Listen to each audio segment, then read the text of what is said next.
Alright guys, how you doing? It's Anthony Salini back at it again with these reviews. I'm going to be reviewing Finding Dory. I am here to provide a 5-minute quick review on the movie that I just saw. I'll try my best not to spoil the movie for you.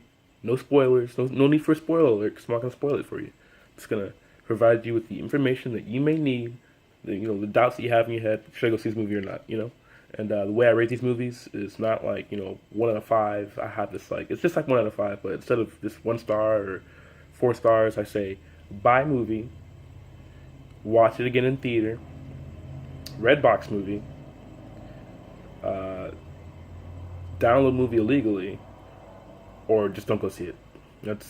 Don't go see it. That's the last one. I never really give anybody just don't go see it, unless it's like Dragon Ball Evolution or some shit. But that's not the case. All right, so Finding Dory is PG-13.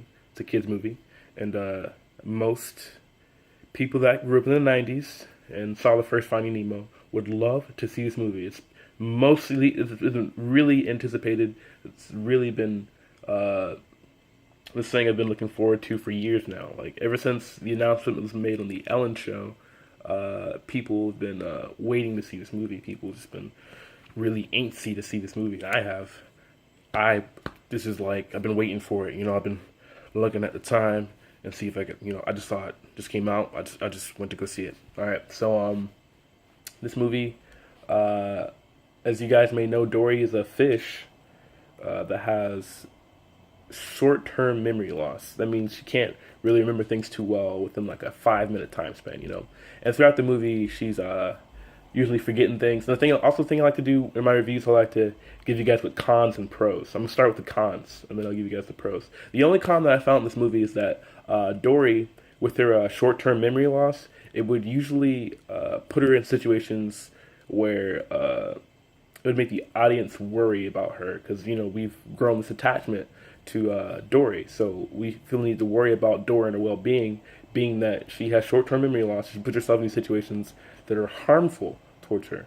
All right, that's not like really a con, but the con in that is that she forgets a lot, and it becomes this redundant thing. Like it's just repetitive and redundant, and it's kind of annoying. Like it would fill in about like half the movie of just her trying to figure out what she forgot the last 5 minutes when the audience knows that this is what she was doing, and it just kind of annoying.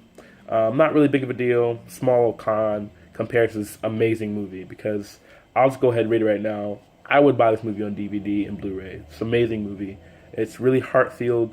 Okay, so just like every other Pixar movie, Pixar is out for your tears. They're coming for your tears, all right? So you got to hold some things in, all right? I was with my boys, so I couldn't cry, but I wanted to, all right? There's some really touching moments. The pros in this movie, it really sends a message to the youth, the kids, and as well as adults for a little bit of reminder on life. The paths that you take usually aren't going to be as guaranteed, but you just got to keep on swimming. That's the motto of Dory, is keep swimming. It's a song she sung in the first movie, and she sings the song as well in the second. All right, it's just keep swimming. And she would, even though she has a short-term memory loss, right? It's also a good thing for her because she approaches every situation very new and refreshed. All right, so that was a good thing. Also, they brought back a lot of old characters. They introduced a lot of new characters, and it's really refreshing. It's not like the first one. It doesn't really drag on to the first one as much.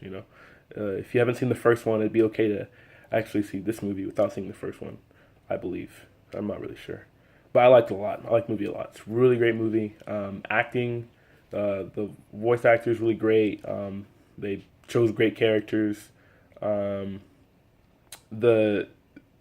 animation in this movie is just crystal clear. It's just flawless, and it's just amazing how Pixar does it. I'm really astonished with how great the quality was on the animation. It's just really detailed, and the bounce and squish and squash was just, everything was just perfect. All right.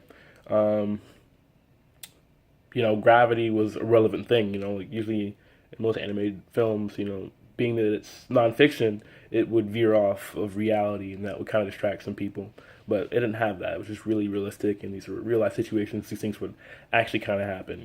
It's just really crazy things also happen in the movie. Just really great, really funny. There are a lot of scenes that will make you laugh. There are a lot of scenes that make you cry.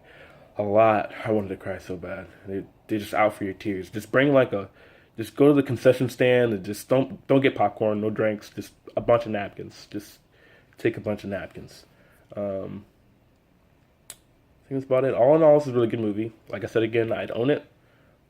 Make sure you guys go out and support the filmmakers as well as the directors by going to see this movie or purchasing the movie. That really does help these directors and screenwriters produce their next big thing. If we don't contribute, to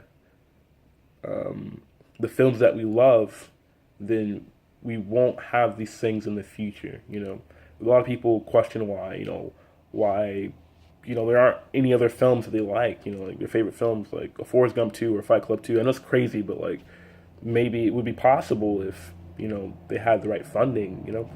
So go out there, watch Finding Dory 2, great movie. Your boy Anthony Fellini back at it again. You know who it is. All right, I'm gonna cut it. I don't know how to cut it, so I'm just gonna end it awkwardly. So bye guys, see you later, peace. I said that. Say it again. Deuces.